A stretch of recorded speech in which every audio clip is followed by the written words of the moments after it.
Assalamualaikum warahmatullahi wabarakatuh. Saya Daniar Prameswara dengan nomor NIM akhir 096 akan menjelaskan tentang rotasi. Rotasi dengan titik pusat P dan sudut alfa. Jika dan hanya jika A tidak sama dengan P, maka rotasi titik A dengan pusat P dan sudut alfa sama dengan A aksen, sedemikian hingga besar sudut AP A aksen sama dengan alfa dan PA sama dengan PA aksen. Jika arah putar A ke A aksen berlawanan dengan putaran jarum jam, alfa diberi tanda positif dan sebaliknya negatif. Teorema 6.1, rotasi merupakan isometri. Rotasi titik A dengan pusat P dan sudut alfa sama dengan A aksen, berarti PA sama dengan PA aksen dan besar sudut A PA aksen sama dengan alfa. Alasannya definisi rotasi. Yang kedua, rotasi titik B sama dengan B aksen, berarti BB sama dengan PB aksen dan besar sudut BPB aksen sama dengan alfa. Definisi rotasi. Langkah 3, PA sama dengan PA aksen dan PB sama dengan PB aksen akibat langkah 1. Langkah 4, besar sudut APA aksen sama dengan besar sudut BPB aksen sama dengan alfa akibat langkah 1 dan langkah 2. Langkah 5, besar sudut B aksen PA aksen sama dengan alfa dikurangi besar sudut A aksen PB sebagai premis. Langkah 6, besar sudut BPA sama dengan alfa dikurangi besar sudut A aksen PB sebagai premis. 7, besar sudut B aksen PA aksen sama dengan besar sudut BPA akibat langkah 5 dan langkah 6. Langkah 8, maka segitiga PAB kongruen dengan segitiga PAB aksen akibat langkah 3 dan langkah 7. Langkah 9, AB sama dengan A aksen B aksen akibat langkah 8. Hal ini berlaku untuk setiap titik A tidak sama dengan B di R2, jadi rotasi adalah sebuah isometri.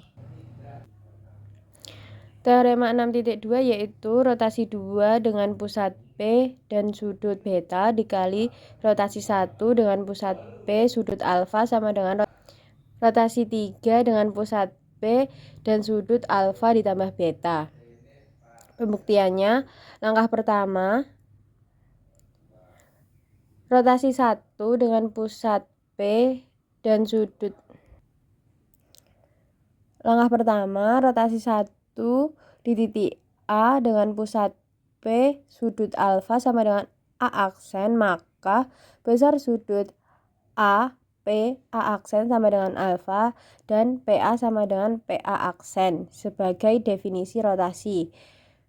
Rotasi 2 di titik A aksen dengan pusat P dan sudut beta sama dengan A double aksen, maka besar sudut A aksen P A double aksen sama dengan beta dan PA aksen sama dengan PA double aksen sebagai definisi rotasi.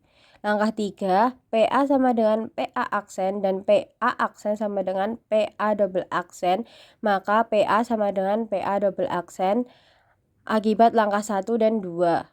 Langkah 4, besar sudut A PA double aksen sama dengan besar sudut A PA aksen ditambah besar sudut A aksen P A double aksen sama dengan alfa ditambah beta sebagai premis tambahan. Langkah 5, R3 di titik A.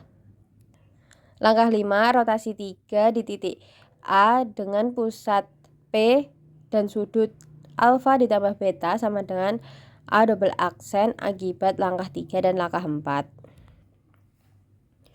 Teorema 6.3, jika rotasi dengan pusat P dan sudut alfa dan rotasi dengan pusat P dan sudut beta suatu rotasi, maka untuk setiap titik A elemen R2 berlaku rotasi dengan pusat P dan sudut beta dikali rotasi dengan pusat P dan sudut alfa di titik A sama dengan rotasi dengan pusat P dan sudut alfa dikali rotasi dengan pusat P dan sudut beta di titik A.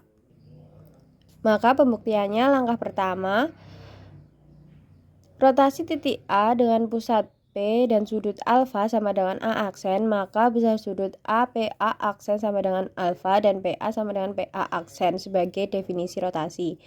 Langkah kedua, rotasi titik A aksen dengan pusat P dan sudut beta sama dengan A double aksen, maka besar sudut A aksen P A double aksen sama dengan beta dan PA aksen sama dengan PA double aksen sebagai definisi rotasi. Langkah ketiga, rotasi dengan pusat P sudut beta dikali rotasi dengan sudut alfa dan pusat P di titik A sama dengan A double aksen dengan besar sudut A double aksen PA sama dengan alfa ditambah beta dan PA double aksen sama dengan PA akibat langkah 1, langkah 2 dan teorema.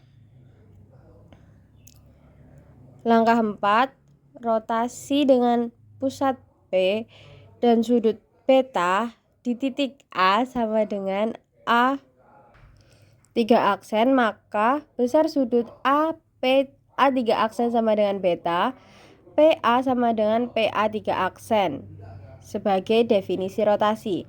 Langkah 5, rotasi dengan pusat P dan sudut alfa pada titik A3 aksen sama dengan A4 aksen, maka besar sudut A3 aksen PA4 aksen sama dengan alfa, maka PA 3 aksen sama dengan PA4 aksen sebagai definisi rotasi.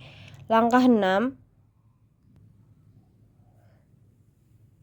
rotasi dengan pusat P dan sudut alfa dikali rotasi dengan pusat P dengan sudut beta di titik A sama dengan A 4 aksen, maka besar sudut A4 aksen PA sama dengan beta ditambah alfa, maka PA 4 aksen sama dengan PA akibat langkah 4, 5 dan teorema. Langkah 7, rotasi dengan pusat P dan sudut beta dikali rotasi dengan pusat P dengan sudut alfa di titik A sama dengan rotasi dengan pusat P dan sudut alfa rotasi dengan pusat P dan sudut beta di titik alfa akibat langkah 3 dan langkah 6. Sekian dari saya. Wassalamualaikum warahmatullahi wabarakatuh.